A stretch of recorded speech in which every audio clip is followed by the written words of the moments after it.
தமிழ்நாட்டில் இருக்கின்ற திராவிட இயக்கம் சொல்லிக் கொண்டிருக்கின்ற அதிமுக முழு சிவப்பு கம்பளம் வரைச்சு மோடியை வரவேற்கிறது என்றால் இந்தி வரப்போவது என்று பொருள்.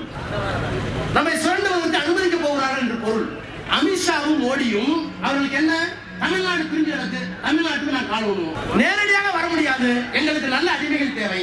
அப்ப அந்த அடிமைகள் யார்? அருமையான அடிமைகள்.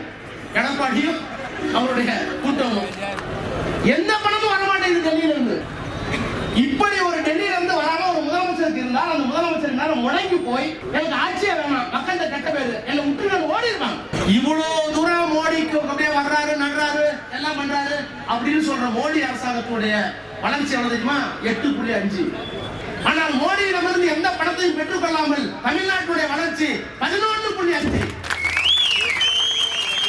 இதுவரை எந்த முதலமைச்சரும் செய்யவில்லை. இதுவரை எந்த முதலமைச்சரும் செய்யல. ஒருவேளை மோடி கொடுக்க வேண்டிய பணத்தை எங்களுக்கு கொடுத்திருந்தால் நீங்க 8, நாங்க 16 ஆயிருப்போம். ஐயா அமித்ஷா அவர்களே, மோடி அவர்களே, மணிப்பூர் உங்க மாநிலம் தானே, தமிழ்நாடு மாதிரி கேரளா மாதிரி அதுவும் மாநிலம் தானே, இந்த அயோக்கியத்தனத்தை நடந்துருக்கீங்களே, போய் பார்க்க கூடாதா போகல. முதலமைச்சர் என்ன சொல்றாரு? இதெல்லாம் இங்க சகஜம், ஏதோ வீடியோ பிடிச்சிட்டாங்க. எது? ஒரு மலைவாழ் பெண்மணியை 10 பேர் அழைச்சிட்டு போய் வீடியோ எடுத்துக்கிட்டு போலீஸுடைய பாதுகாப்போடு கற்பழித்து கொலை பண்ணுவீங்க, இது சாதாரணம் என்று சொன்னால் இது நாடா? இந்த நாட்டை ஆளுவதற்கு மோடிக்கும் அமித்ஷாவுக்கு என்ன தகுதி இருக்கு? நாடாளுமன்றத்தில் நாங்கள் அமித்ஷாவையோ மோடியையோ எதிர்த்து அரசாங்கத்தை எதிர்த்து பேசினால் நாடாளுமன்றத்தில் சத்தம் போடுவோம், ஆ ஊ ஓ மோடிக்கு பாரத மாதா ஜீம்பாங்க. பேசி முடிச்சுட்டு வெளியே வந்தா கையா வந்து கேன்டீன்லயோ அல்லது எங்கேயாச்சும் ரெஸ்ட் ரூம்லயோ சிறுநீர் கழிக்கும் போதோ சூப்பர் அடிச்சிக்கமா, அவனுக்கே ஆத்தமா, அவனுக்கே ஆத்தம் பேர்ல.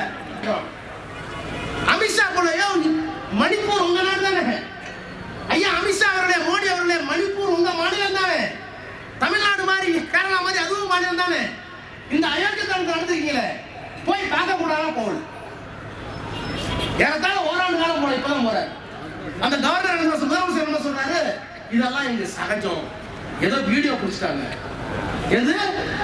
ஒரு மலைவாழ் பெண்மணியை 10 பேர் அழைச்சிட்டு போய் வீடியோ எடுத்துக்கிட்டு போலீஸுடைய பாதுகாப்போடு கற்பழித்து கொலை பண்ணுவீங்க, இது சாதாரணம் என்று சொன்னால் இது நாடா? இந்த நாட்டை ஆளுவதற்கு மோடிக்கும் அமித்ஷாவுக்கு என்ன தகுதி இருக்கு? கேட்க மாட்டோமா?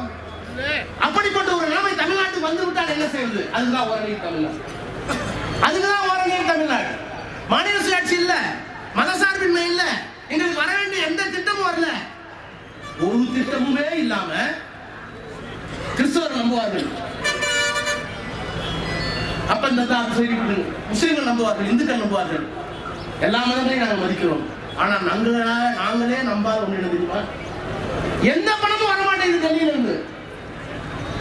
இப்படி ஒரு டெல்லியில இருந்து வராம ஒரு முதலமைச்சருக்கு இருந்தால் அந்த முதலமைச்சர் நேரம் முடங்கி போய் எனக்கு ஆட்சியே வேணாம், மக்கள் கெட்ட பேரு, என்னை விட்டு ஓடி இருப்பாங்க. எந்த துறைக்கு பண்ண வரல, பெரிய பேரிடு. தென்னமரம் காணும், நெல்லை காணும், வாழை காணும், கரும்பை காணும், ஊரே குடி கிடக்குது, பாடல்ல வீடுல எல்லாம் கிடக்குது. டெல்டா ஃபுல்லா போச்சு. 4000 கோடி 400 கோடி. நீட்டு பள்ளிக்கூடத்துக்கு நிதி கிடையாது.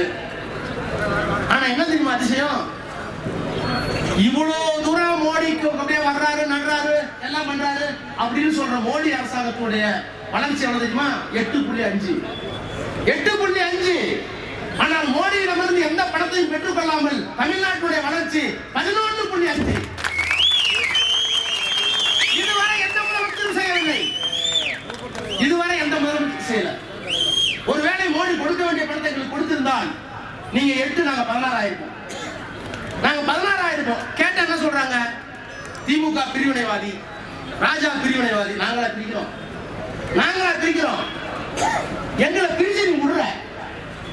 நாங்க ஏக இந்தியாங்கிறோம். மணிப்பூர் ஏன் அப்படி பண்ற? இந்தியா தானேங்கிறோம். ஏன் தமிழ்நாட்டு அப்படி வந்திருக்கிற? இந்தியா தானேங்கிறோம். காஷ்மீர் ஏன் அப்படி பண்ற? இந்தியா தானேங்கிறோம். இன்றைக்கு ஏன் வடபுறத்தில் இருக்கிறவங்க வந்து கூப்பிடுறாங்க? உங்களுக்கு தெரியுமா? நாடாளுமன்றத்தில் நாங்கள் அமித்ஷாவையோ மோடியையோ எதிர்த்து அரசாங்கத்தை எதிர்த்து பேசினால் நாடாளுமன்றத்தில் சத்தம் போடுவோம், ஆ ஊ ஓ மோடிக்கு பாரத மாதா ஜீம்பாங்க. பேசி முடிச்சுட்டு வெளியே வந்தா கையா வந்து கேன்டீன்லயோ அல்லது எங்கேயாச்சும் ரெஸ்ட் ரூம்லயோ சிறுநீர் கழிக்கும் போதோ சூப்பர் அடிச்சிக்கமா, அவனுக்கே ஆத்தமா, அவனுக்கே ஆத்திரம் பேர்ல. இப்படிப்பட்ட ஒரு கொடூரமான ஆட்சியை நடத்தி கொண்டிருக்கின்ற அமித்ஷாவும் மோடியும் அவர்களுக்கு என்ன, தமிழ்நாடு பிரிஞ்சு எனக்கு தமிழ்நாட்டுக்கு நான் கால் விடுவோம். அப்படி கால் விடணும்னா நேரம் வர முடியாது, நேரடியாக வர முடியாது. எங்களுக்கு நல்ல அடிமைகள் தேவை, எங்களுக்கு முன்னால் கைகட்டி வாய்ப்பு நிற்கிற அடிமைகள் தேவை. அந்த அடிமைகள் மூலமா தான் உள்ள போக முடியும், அப்படிதான் போக முடியும். அப்ப அந்த அடிமைகள் யார்? அருமையான அடிமைகள், நமக்கு வாய்ந்த அருமையான அடிமைகள். எடப்பாடியும் அவருடைய கூட்டமும். அவர்களுக்கு மொழி மீது என்ன அக்கறை, இந்த மண் மீது என்ன அக்கறை, அவர்களுக்கு இந்த பண்பாட்டு மேல என்ன அக்கறை? எந்த அக்கறையும் கிடையாது. ஆக மண்ணை காப்பாற்ற, மக்களை காப்பாற்ற, இந்த மொழியை காப்பாற்ற இன்றைக்கு தமிழ்நாட்டில் இருக்கின்ற திராவிட இயக்கம் சொல்லிக் கொண்டிருக்கின்ற அதிமுக முழு சிவப்பு கம்பளம் வரைச்சு மோடியை வரவேற்கிறது என்றால் இந்தி வரப்போகிறது என்று பொருள். நம்மை சுரண்டுவதற்கு அனுமதிக்க போகிறார்கள் என்று பொருள். நம்முடைய பண்பாடு கீழடி பண்பாடு, கீழடியை மாத்திரம் மத்திய அரசாங்கம் ஏற்றுக்கொண்டு விட்டால் உலக நாகரிகத்தின் முதல் நாகரிகம் தமிழ் நாகரிகம் என்று ஆகிவிடும் என்கின்ற அச்சம் அவர்களுக்கு. இந்திய இருமை நாங்கள் தான் பயன்படுத்தோம் என்று சொல்லிவிட்டால், ஒன்றிய அரசு அங்கீகரித்துவிட்டால் உலக நாடுகளுக்கு முன்னால் இருமை முதன்மையாக பயன்படுத்தியது தமிழ் இனம் என்று வரலாறு சொல்லுவோம். அந்த வரலாற்று பெருமை நமக்கு வந்துவிடக்கூடாது, நம்முடைய மொழிக்கு வந்துவிடக்கூடாது. அதானே உங்களுக்கு 3000 ஆண்டுகளுக்கு முன்னால் இப்படி ஒரு மொழி இருந்திருக்குமா? இன்னைக்கு ஏன் படிக்கல? நான் சொன்ன இத்தனை பேர் எங்க தாத்தாவை ஏன் படிக்கல? இங்க இருக்கிற பெண்கள்லாம் யாரும் படிக்கல, என்ன காரணம்? இங்கே படிக்கல,